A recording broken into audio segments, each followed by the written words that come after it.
하나님 말씀은 마가복음 9장 30절에서 37절까지 말씀입니다.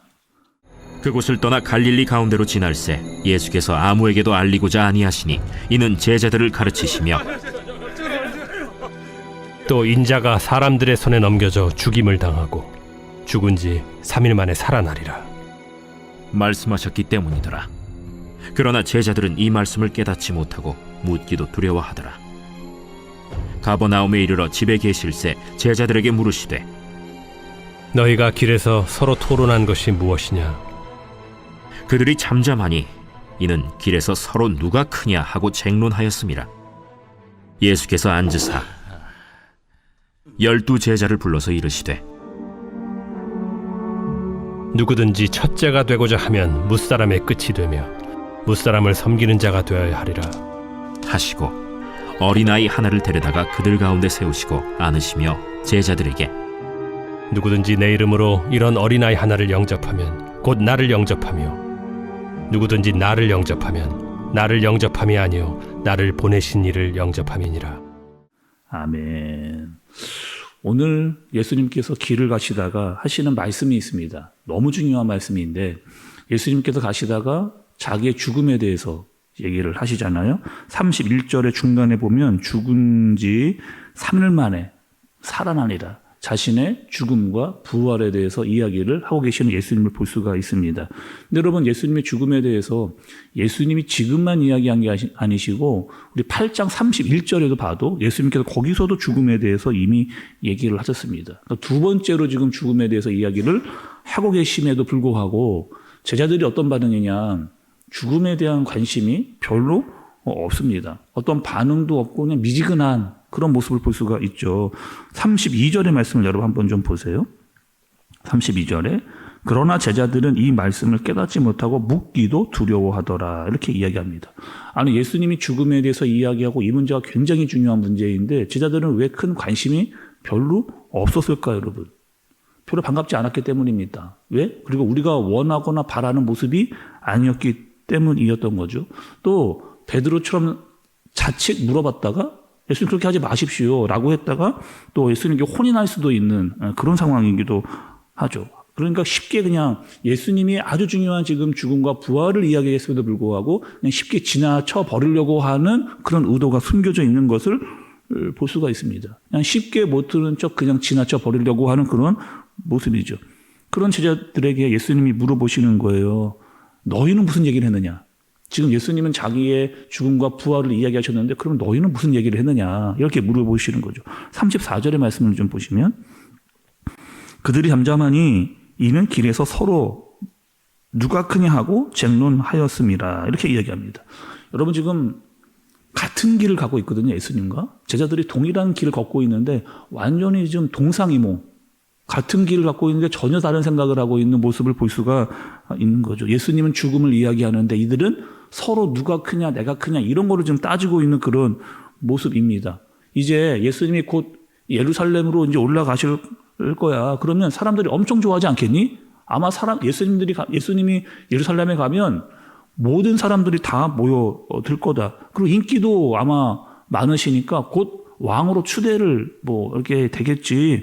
거기다가 예수님이 능력도 좋고 또 기적도 행하시니까 로마쯤 간단하게 물리치고 우리도 그때 한 자리씩 좀 차지해야 되지 않겠느냐. 아니, 굉장히 그림이 멋있잖아요. 예수님이 예루살렘 이스라엘의 수도로 올라가서 거기서 왕이 되어지고 또 다른 나라를 물리치고 우리가 다 한 자씩 하는 너무 그림이 좋고 완벽한 계획입니다. 또 그러면서 이렇게 따지는 거죠. 내가 너보다는 위다. 제자들끼리 이렇게 이야기를 하는 거예요. 내가 너보다는 위다. 이렇게 이야기를 하는 거죠. 내가 예수님을 더 많이 따라다녔어. 예수님이 나를 더 데리고 가는 곳이 더 많아. 내가 먼저가 제자가 됐다. 이런 서로 간의 비교와 우월의식이 생겨나게 되는 겁니다. 여러분, 얼마 전에 봤던 우리 변화살 때도 그러지 않았어요?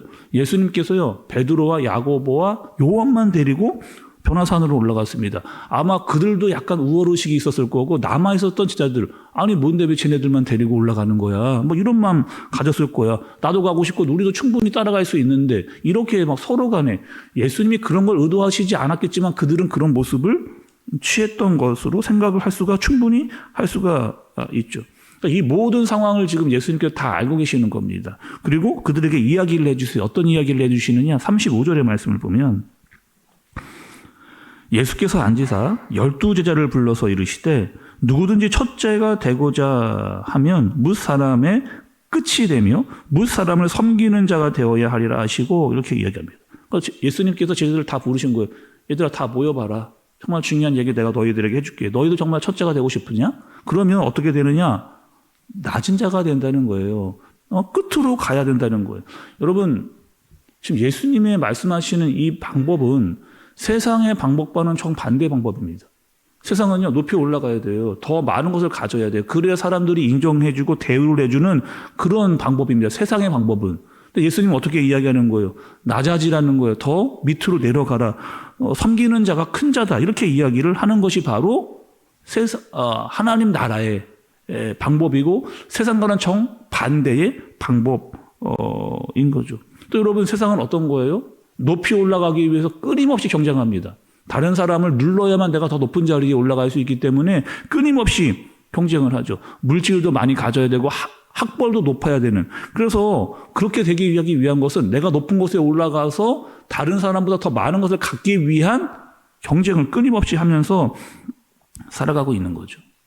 그래서 세상은요, 여러분, 약한 자, 가진 것이 없는 자, 권력에서 밀려난 자에는 큰 피해를 보는 것이 세상적인 방법입니다.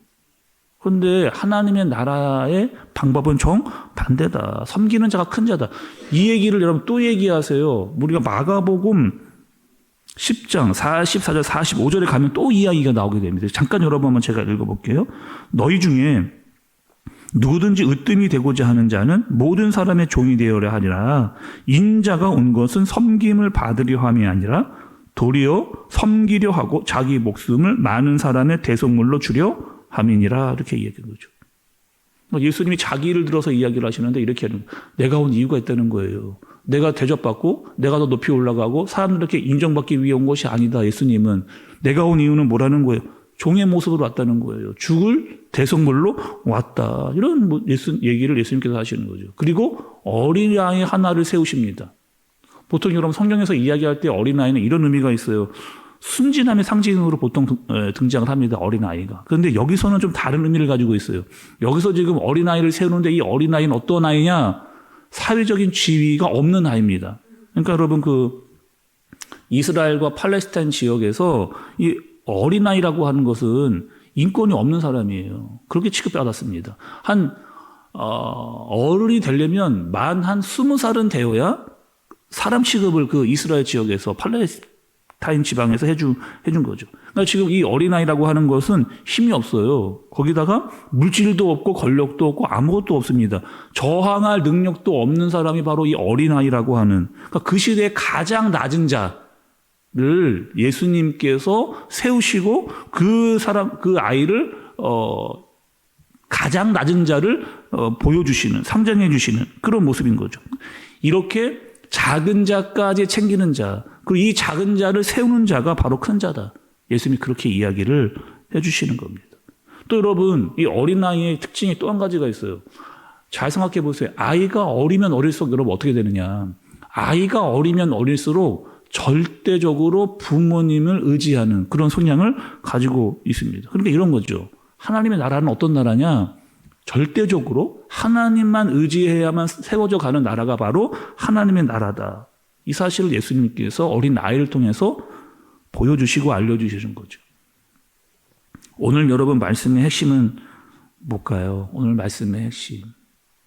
예수님께서 이렇게 이야기하시잖아요. 하나님의 나라의 원리에 대해서 이야기를 해준다. 정말 큰 자는 낮은 자라는 거예요. 낮은 자리에 섬기는 자가 큰 자다. 예수님이 이렇게 이야기하십니다. 그 모습을 직접 예수님이 보여주시는.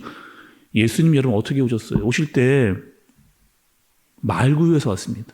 말구유에서 태어나셨어요. 그리고 목수의 아들로 예수님께서 태어나셨습니다. 또 죄인들과 함께 생활을 하시고 하늘의 미랄같이 오셨습니다. 여러분 절대로 예수님이 작지 여러분 않으셔요. 또 약하지도 않습니다. 왜? 그분은요 모든 인류를 구원하는 그 큰 능력을 가지고 오셨기 때문에 바로 그 예수님이 정말 작은 자 같지만 가장 큰 자로 이 땅에 오신 거죠. 요한복음 13장에 가면 예수님께서 정말 섬기는 자가 무엇인지를 보여주세요. 제자들의 발을 씻깁니다. 여러분, 그 당시에 이 발을 씻긴다라고 하는 것은 종이 하는 겁니다. 종. 그러니까 사회적 계급이 가장 낮은 자가 높은 자에게 발을 씻겨 줬습니다. 예수님께서 친히 제자들의 발을 씻기는 거죠. 그를 종들과 같이 섬기겠다. 가장 낮은 자리에서 그들을 섬기겠다. 이렇게 이야기해 줍니다.